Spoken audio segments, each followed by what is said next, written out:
What's going on, people? It's your boy Kelechi back with another episode of the Ramblin' Mind podcast. How are each and every single one of y'all doing today? I hope y'all are staying safe. I hope y'all are taking care of yourselves. I hope y'all are doing all the things you know you ought to do during these times. Guys, I am extremely excited about what I have on the podcast. If you've seen the title, you already know who is coming on here. But regardless, I am still excited to have him on the podcast. As you guys know, I've basically been using the podcast as a selfish way for me to be able to talk to people I find extremely interesting and that I learn a lot from. I like to say that the best kind of people to learn from are those who make you laugh and you can learn at the same time. So this is one of those people that I actually found him through one of our mutual friends, Kyla, who's been on the podcast in the past. And when she showed me his stuff, and I was just like, yo, I have to have him on the podcast. I've been watching his stuff ever since. I've been reading a lot of his newsletters as well. And he writes amazing stuff. And the way he explains things on TikTok is just unbelievable. And then recently, he just got verified on TikTok. So by simple algebra, A plus B equals C. Therefore, this podcast is now verified. If that makes any sense. But I don't know if that makes any sense. Definitely does not make sense. But I'm just going to go with that. And as they say in my country, we are now in the big leagues. We have entered the main stage. But anyway, please join me. And I hope y'all are clapping right now because this is a big deal. Join me in welcoming Zaid Admani to the show. And y'all you should be clapping. But thank you so much for joining us today, Zaid. Yo, man, what an intro. I appreciate it, man. Thanks for hyping me up. Incredible intro. Thank you. Yeah, for sure. I appreciate you joining the podcast. Like I said, I really enjoy your stuff. And I was just like, to get the opportunity to talk to you is just like awesome to be able to sit, talk with you, learn a little bit more about your background, learn about where you come from, learn about why you make the videos that you make and all that good stuff. But before we get into that, I just wanted to ask you, who are you outside of the digital metaverse of TikTok, Instagram, YouTube, and the newsletter and all that stuff? Who am I? I mean, I'm just a normal dude. I mean, regardless of all the TikTok and Instagram stuff, I'm just a normal dude, with a dad, a husband, trying to just trying to have fun on the internet, make some funny videos, make some people laugh, and just have a good time. Yeah. It's good to have you on here once again. And yeah, I've seen a couple of your videos where you've done like a day in the life. Well, not really a day in the life, but you just did like a vlog. Those vlogs, yeah. I love those vlogs because it's like you get a little bit more of an insight into who people are outside of the videos that they make. And you get to see like them in different aspects. Like one thing I learned about you is just like myself, you're an engineer as well. And I was like, so that's my first question is like, as an engineer, what is it that attracted you to the world of finance per se? To be perfectly honest, like I've always had a passion for finance. I was always trading stocks at like 18. I was always into that kind of stuff. I just became an engineer kind of by an accident. When I was 18 years old in 2010, when I was entering college, that's when like we were still kind of in the thick of the financial crisis. Mm-hmm. Wall Street was the bad guy. I mean, people were worried about getting a finance degree because, you didn't know if you were going to get a job in finance, like what the job was going to be. Mm-hmm. So I was kind of got spooked away from finance, got into the engineering school, picked engineering and majored in engineering and started my career there. But if I'm being honest, like I've always had a much more higher passion or a more burning passion for finance, the market, stocks, things like that than I've ever had for engineering. That's pretty interesting. I know a lot of people, I don't know, I've been noticing lately, a lot of people going from either finance to engineering or engineering to finance. What do you think there's some kind of relation or correlation between those two industries where it feels like there's a lot of parts that play with each other, a lot of parts that go in and out of each other? I mean, a little bit, maybe. I mean, it's some of it can be a little bit more technical. I actually don't think so. I actually think they're totally separate. And I just think that the reason that might be happening is because people realize that if they pick one, let's just say I picked engineering, and then you realize a few years into your career, it's like, yeah, this sucks. I don't want to do this anymore. And then they pick something else. Or if you're in finance and you're like, hey, I hate this, then they go back and do something like in engineering. So it really depends. I think they're totally separate skill sets, totally separate everything. There's some overlap with anything, like some analytical skills here and there, but overall, I think they're totally separate. Cool. This is just an interesting question because I've just been seeing it a lot, at least in my small group, of just people switching between the two a lot. Because a lot of my friends who graduated with an engineering degree are now going into more of a business finance area. And I was just wondering if it's like just me or if it's just like people in general are just more likely to switch between the two, or it's just people are just like, yeah, I really don't like doing that. And that was something that was put on me when I was a kid with my parents, and I just want to do something else. Yeah. I think there is a lot of that where people like picked engineering because of like external pressures, or if they're like parents were engineers, or they're, it was peer pressure. And then when you actually start doing the job, it's like, well, this kind of sucks. And then when you become older, you become a little bit more wise, and you can start making changes in your career. Yeah. Yeah. So my first question is, at 18, you said you started trading stocks and all that at 18. What got you into starting to, because I know when I was 18, the last thing I was thinking about was like stocks or money or anything like that. All I thought was I need just enough money to be able to buy the next Xbox game that I need to be able to pay for my monthly Xbox Live subscription so I can keep playing these video games. But what was it that got you started at 18 years old to start trading stocks? I don't know, man. It's so interesting. I don't know. I just was so interested in like seeing how it all worked, like the ability to like, why does it's kind of an interesting question. I really don't know what got me into it. It's one of those things where like the industry attracted me. I was like so curious to know how, like, why a stock price goes up, how you can like make money by just putting your money in the stock. Like I always found that stuff to be interesting, like how you can make money by investing. And like, you don't have to necessarily be, working. You can just be investing. So that stuff always was fascinating to me. And I just kind of gravitated towards that. And then I've just been so into it since that age. Yeah, that's interesting. Was it like, so it's just kind of, what was the first time you ever heard about the stock market or anything like that? I think at a pretty young age, because like when I was like 10 or 11, when I was really young, my parents would trade in the stock market, things like that. I think everybody was trading in the stock market, the .com bubble happening. Mm-hmm. So that's probably the first exposure I got to it. And then the older I got, the more and more interested I got into it. And I was always, like I said, I was always curious about like how it worked. And then when I became 18, I was able to trade myself, and I just started doing it. And, like I said, I just found it super interesting and super fun. Yeah. So I'll just ask, from those early days of you like 18, what kind of, first of all, I like asking this question. What was the first stock you ever bought? The first stock you ever traded? Probably some really dumb penny stock. I don't honestly remember, but it's probably a stupid penny stock, if I'm being honest, because I thought I could become rich by buying all these random penny stocks. And then I realized that's not the best way to start trading. I feel like that's everybody's like intro story. It's like, I heard about this penny stock that's going to explode to the upside, and all I had to buy was like $100 of it, and I'm going to be good. Exactly. And then everything's set, and it's just like every single time it's just like, well, there goes that $100. Maybe I get like $30 back, but we always start off that way. So I'll ask you this: what were some of the entry lessons that you learned when you first started that you, I guess, still use to this day? So don't buy penny stocks. That's an easy one. Because I made that mistake. And I mean, other things I've learned, it's still an ongoing process. I'm still kind of learning that. But I think identifying, or if you like a company because of, say, long-term trends, for me, I was always big on tech stocks. I had a feeling that tech was going to like dominate our lives even 10 years ago. So if you identify with a company that you find to be a winner long-term, then invest in that stock. So that's what I try to find now. I'm not necessarily like one of those people that are like super into like the numbers, right? Like obviously I'll look at some of them, but I'm not the kind of guy that can like bust open a spreadsheet and like do a breakdown of a company. I'm more of I try to look at more long-term trends and figure out, okay, does this company fit that trend? Is this company in a spot where they can take advantage of things that are happening in the world? So that's kind of how I choose to invest.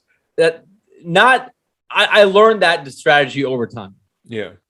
I guess, were there any, like, getting to that point where you were just kind of like, well, let me start looking at long-term, focusing on trends, focusing on businesses that are actually like changing the world in the way that I wanted to move, or going in that direction? Were there any pit stops along the way where it was like, I really should be just leaving these things and thinking more, not just about 1 year, 2 year type of thing, horizon, and just start thinking like farther out and thinking more about what exactly is going to happen in the future? That's a good question.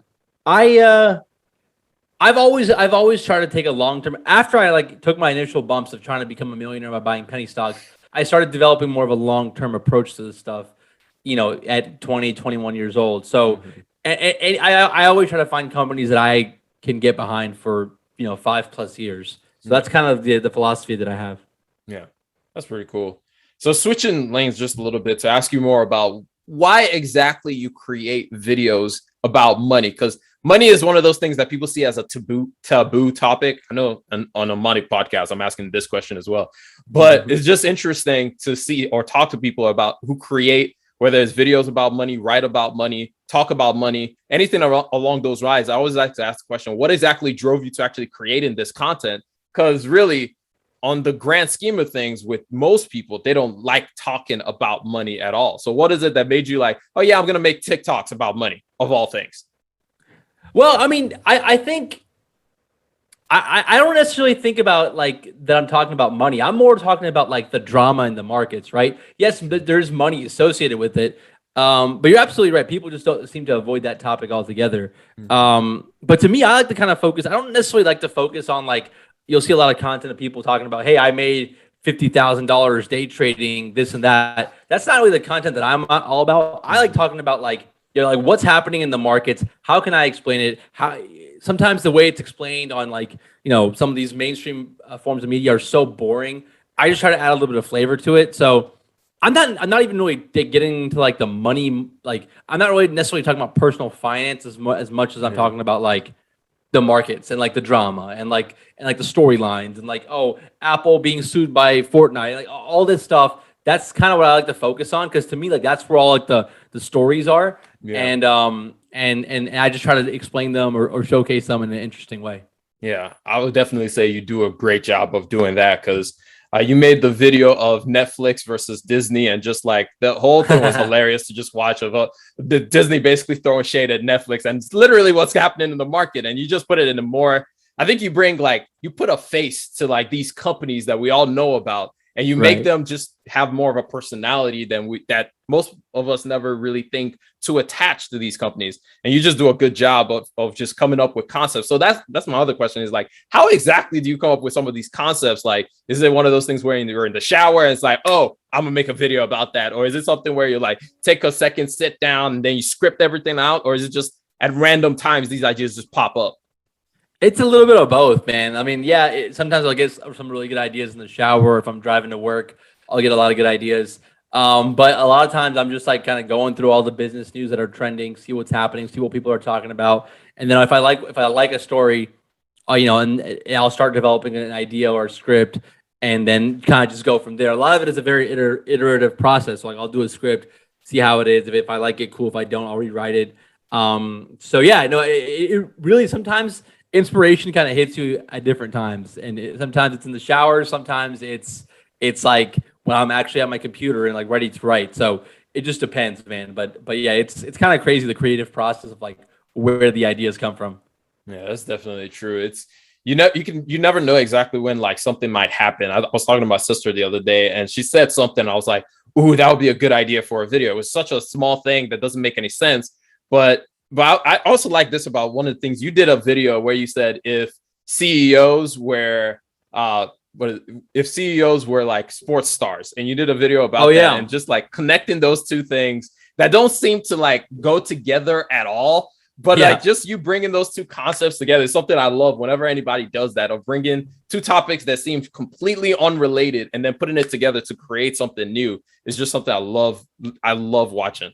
Yeah, no, me too. I mean, that's not that. I think a lot of people do that with other topics too. It's always really interesting when people are like, if these cryptos were a Starbucks drink, what would they be? Like, I always find that stuff to be super interesting when people can kind of connect those two different kinds of topics. So yeah, I kind of took inspiration from that and did a video about if tech CEOs were NBA stars, and I think people seem to like that a lot. Yeah, that was a really good video. It was just one of those that was like out of left field, and it was like, wait a minute. Nobody has ever thought of this before. Like, what is that? What is that about? Like, why are we talking about this? But it's pretty funny whenever I start seeing those kind of videos. I saw a video once where somebody like took and was like, if there was as much drama in companies as there was in like with the NBA playoff or NBA trade deadline, whenever like last second trades being made, and it's like companies deciding who gets out of the FANG stocks and Right. who remains as part of the FANG and all that kind of stuff. It was like, we want to add Tesla, but it's like, are we really adding Tesla over Netflix? All that kind of stuff was like, it's just funny whenever people are bringing those concepts together, and just thinking about those concepts is just interesting to learn. And like I said, I think, like I said at the beginning of the video of the podcast, is just your idea of being able to bring out these things and make people more informed about what's happening in the world is something that I really love. Yeah, thanks, man. Yeah, that's kind of how I started off. It's just like a way to like explain these some of these concepts, and just kind of, I think my best trait is like being a storyteller. Mm-hmm. And I think the ability to like put my own twist on some of these stories that are happening, that are real life stories, and just kind of, show them off in a comedic way. I just find it to be super fun. Yeah.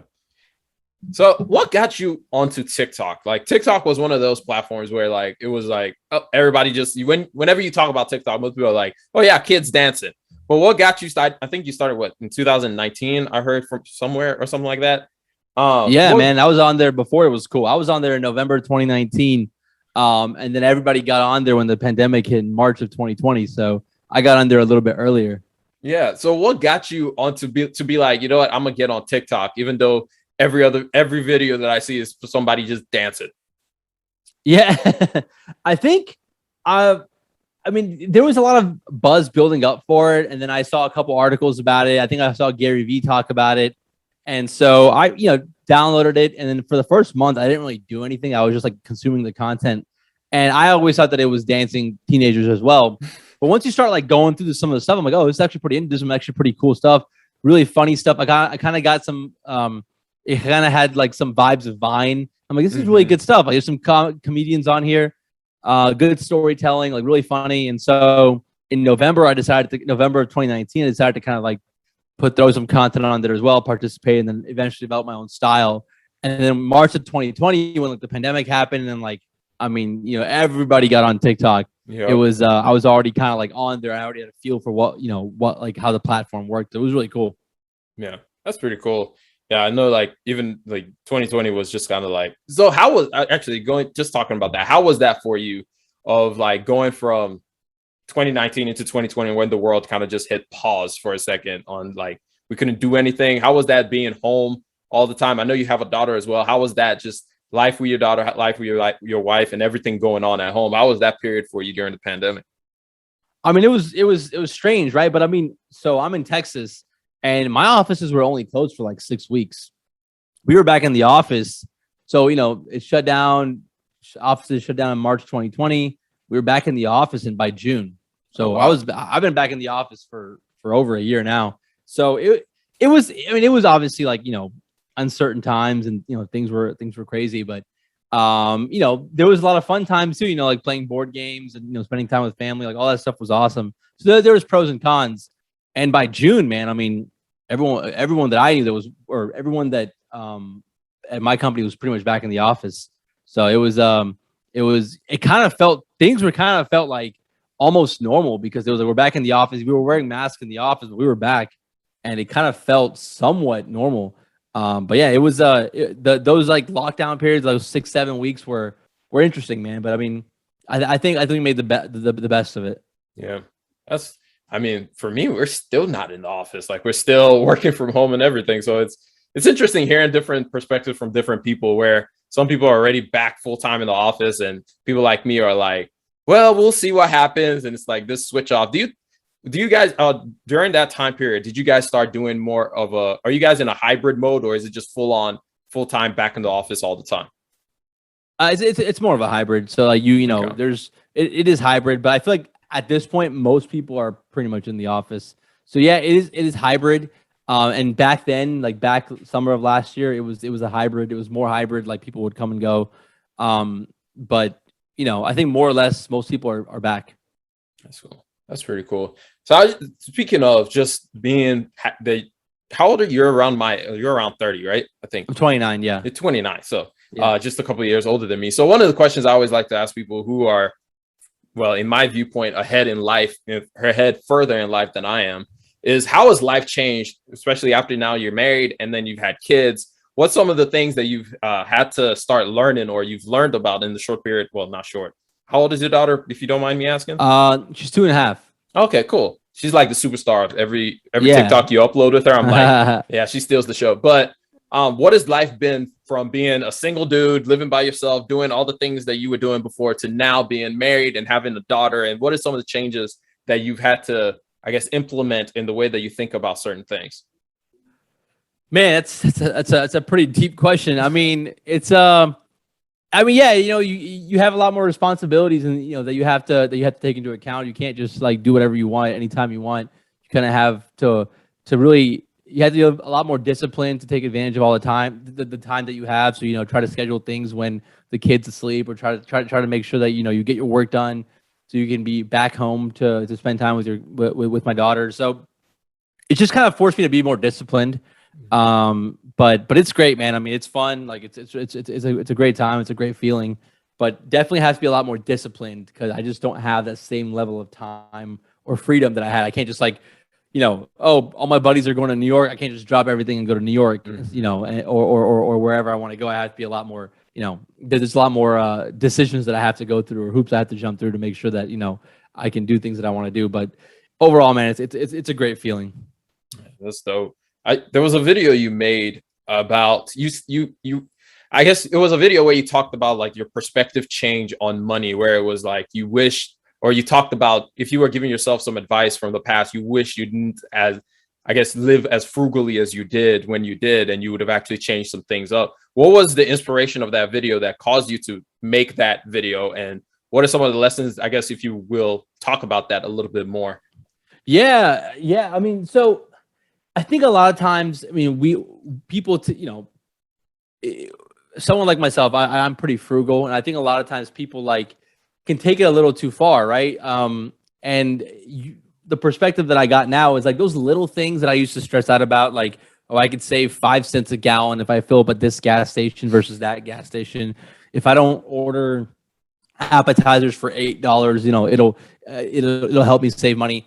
I think sometimes things like that can make you take things a little too far, and it kind of defeats the purpose of making money or having money, right?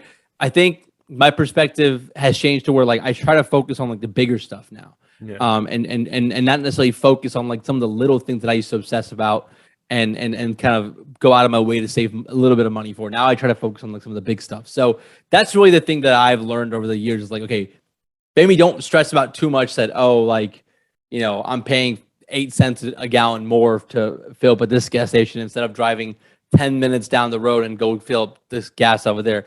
I don't worry about that kind of stuff anymore. And I try to like enjoy my experience a little bit more. If I have, paying $15 for an appetizer that I really want, my wife really wants to try, we'll go ahead and spend the money and try it, or a dessert or whatever. I don't really stress about those things as much anymore. And maybe, I think like that just comes with time. And you kind of like develop those perspectives and try to focus on the bigger stuff and not necessarily the small things. Yeah, that's one thing I'm still learning to do. is not to be so picky about all the little things. It's like it's something my siblings are always on me about. It's like, man, you're so cheap. Like, just do that. I'm like, I'm still learning how to do that. Yeah. No, I feel you, man. That's kind of how I was too. So I had to kind of learn and develop that as well. But I think with time, I think you start focusing on some of like, it's better to focus on the big stuff than sometimes stress about the little stuff. And so I think over time, that's the perspective that I've been able to develop. Yeah. Well, I definitely appreciate that advice. I know it's one of those things I just have to, over time, hopefully, like you say, I'll start focusing on those bigger things and look at the big picture and not just look at all the pennies falling around and start focusing more on the dollars around. Right. So, but before we get into the game for the day, I want one hot take about either the stock market, crypto, or the economy at large that you have on your mind. Something that's you just feel like either it's awry or you think it's going to be interesting to pay attention to, or just something that you're just kind of like, this is weird, and you're just been paying attention to it. One hot take. That's a good question. I think a lot of people hate on Facebook. I think that Facebook's business and stock might be one of the most undervalued big tech companies right now. That's probably my hot take. Facebook. Interesting. Yeah. So I'm one of those people who don't like Facebook. So I mean, say more. I can understand like not liking like the business, the company, but I feel like their business though is like really, really solid.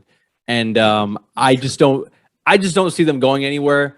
And so I think that out of all the big tech companies, they might be like the most undervalued compared to like the Apple, Amazon, Google, or Microsoft. So that's my hot take. Wow. I was not expecting that. I'm caught off guard, and I'm just like, this is an interesting tidbit that most people would not say. Okay. Just throwing out my hot takes here. Oh, well, that messes up one of the questions I'm going to ask later on, but we'll get to that. But anyway, now it's time for the game that we like to play on the show called This or That.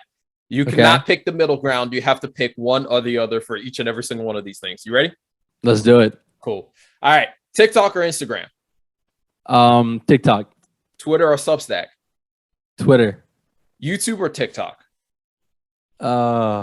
Shoot. YouTube. YouTube or podcasts? YouTube. Apple or Microsoft? Apple. iOS or Android? iOS. You said it before I even finished. Windows or Mac OS? Controversial, but I'm gonna say Windows. Thank you. What other person? Most people just laugh at my face. Google or Facebook? Google. Airbnb or hotel? Hotels. I said that on purpose because I saw the video you just made about Airbnb sucking right now. Yeah. Netflix or Disney? Netflix. Oh, actually, no. I take it back. Disney. I was about to say that's shocking because that. I'm gonna say Disney. Disney. Kathy or Barry? Kathy. Elon or Bezos? Elon. Bitcoin or Ethereum? Ethereum. Dogecoin or AMC? Oh God. Oh man. Oh, I guess I have to pick. Just AMC. It's always the funniest one. Like everybody gets caught off guard. Yeah, I was like, one. what? It's like I don't like either one of these. Right. All right. Jerome Powell or Jeremy Grantham? J Powell. Pudgy Penguin or CryptoPunk? I think the punks. Salesforce Plus or Masterclass? It's like out of nowhere, dude. Masterclass, I guess. I've never tried either of them, but I guess Masterclass. NFT or Masterwork? NFTs. Burrito or burger? That's a good one. Give me burrito. Oh, interesting. Tea or coffee? Coffee. Beach or the mountains? The beach. Cool. Well, actually, final one.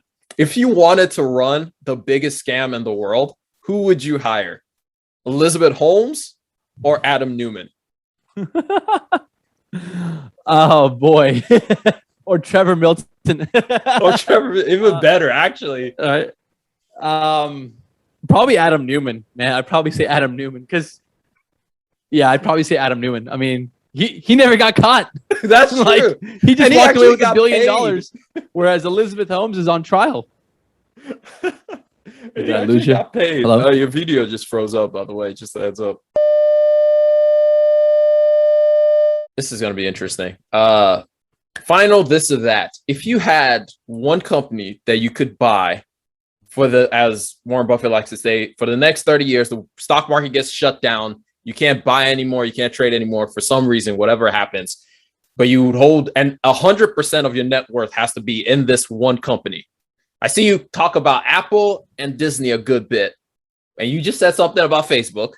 So out of these companies, which is the one company that you would just be like, if I went with this company, I would be able to sleep at night and not worry about it at all?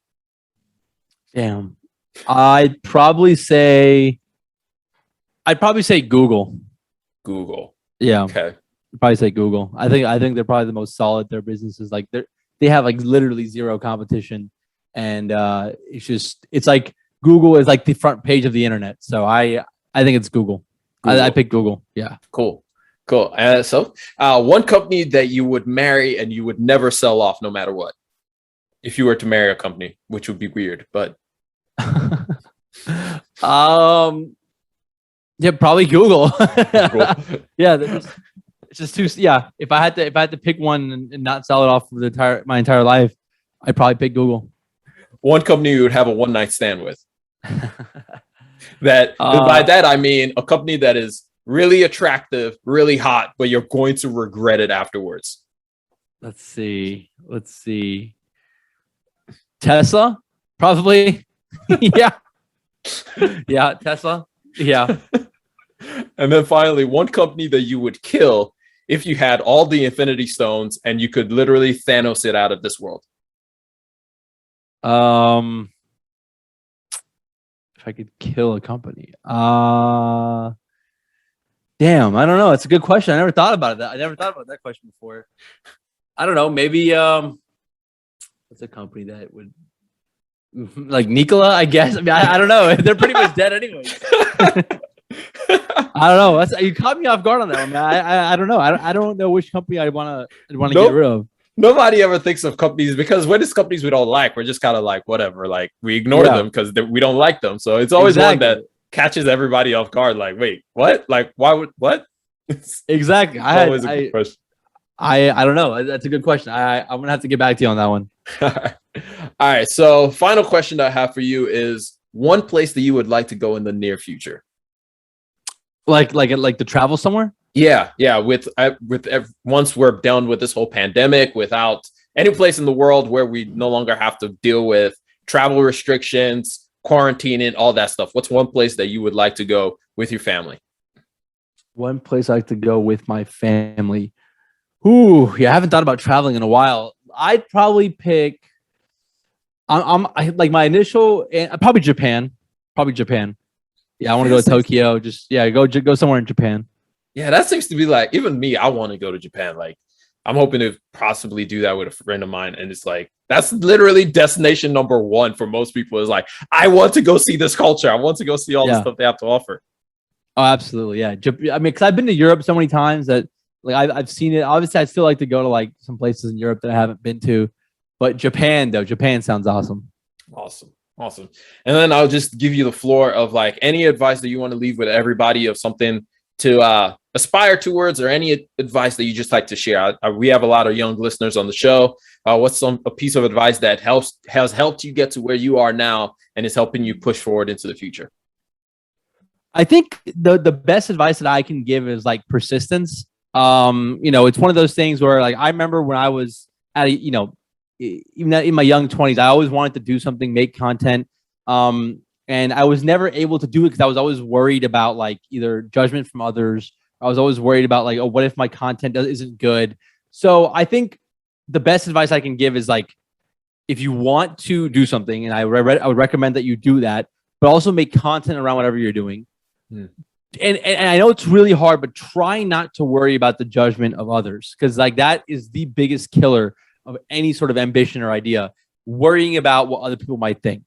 I wanted to make a YouTube channel since I was 18 years old. I never did it because I was worried what people were going to think. Now everyone wants to make a YouTube channel. And I try to think about like, what if I made my YouTube channel at 18? I would be so much further along 10 years later. But I was too scared to do it because I was afraid of what my friends going to think. What is everybody going to think? Because back then it wasn't a cool thing to do. Yeah. And it was only after I like stopped caring, and that came when I was older. In my late 20s, which is when I started doing TikTok and things like that. And then you realize all the avenues that opens up. So my biggest advice is to not worry about what people think and just kind of get over that fear and just start doing what you want to do, regardless of what people might think. Yeah, that's really good advice. Somebody told me, one of the guests on the podcast said one time is like, don't worry about what other people think because that's their problem with their therapist. They can deal with that there. So definitely.